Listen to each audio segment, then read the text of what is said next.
काहन पावक जारिसक कान समुद्र समाई कान करई अबला प्रबल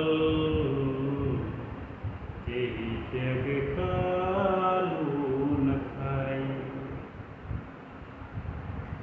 गोस्वामी तुलसीदास जी यहाँ कहना चाहते हैं,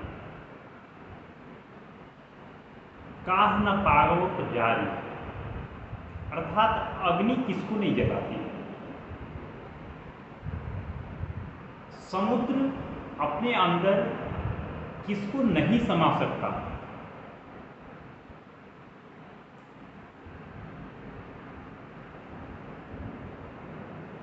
काल किसको अपना ग्रास नहीं बना सकता है, चाहे वह साधु हो या असाधु हो। आग के पास जाता है तो दोनों जलता है, चाहे वो संत हो या असंत हो। यदि समुद्र के पास जाएगा तो समुद्र अपने अंदर दोनों को समाहित करता है। ठीक उसी प्रकार गोस्वामी तुलसीदास जी कैकेयी के लिए अबला प्रबल शब्द का प्रयोग किया है।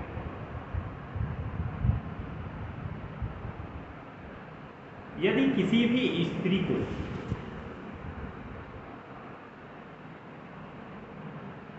यदि पुरुष की भांति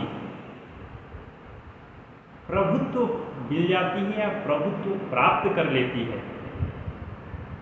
तब वह घर को नष्ट करती है। जिस प्रकार महाराज दशरथ कैकेयी से बिना पूछे किसी कार्य को नहीं करते थे,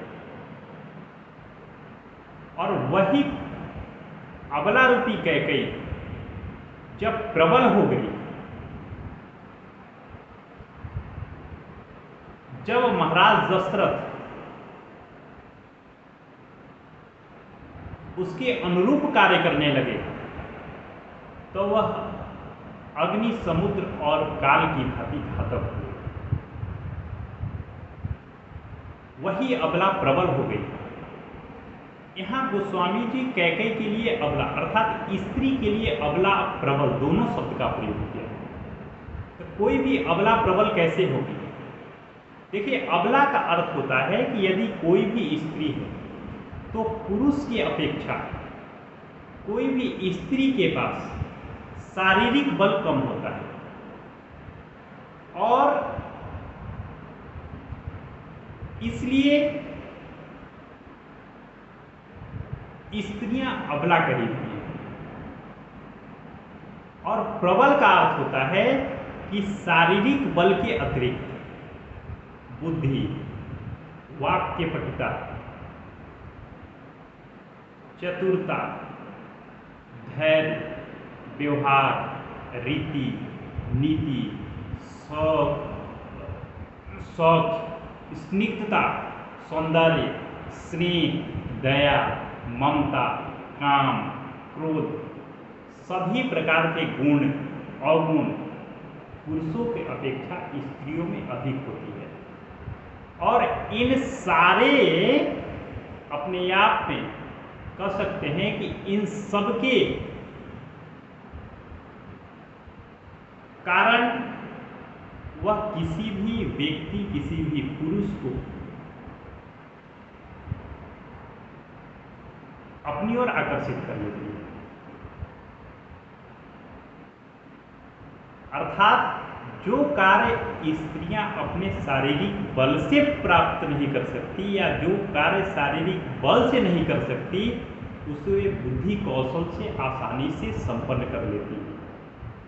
जो ये भी कह सकते हैं कि स्त्रियां प्रत्येक का साधन में सर्वप्रथम बुद्धि तर्कवादों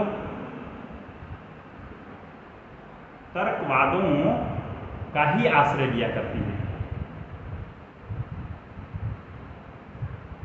इसलिए गोस्वामी तुलसीदास जी यहाँ कैकेयी को अबला प्रबल कहा है।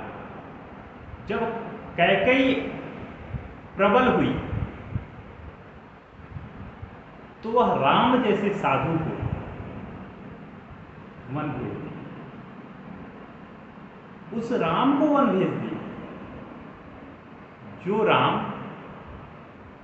रात्रि बीतते ही प्रातः काल राजसी वस्त्र में अपने आप को राजा बनाने जा रहे थे, या राजा दशरथ के द्वारा उनको राजा बनाया जा रहा था। उस राम को वल्कल वस्त्र पहना दिया।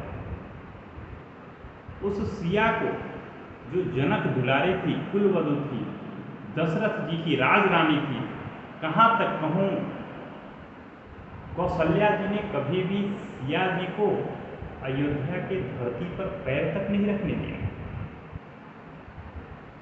उस सीता को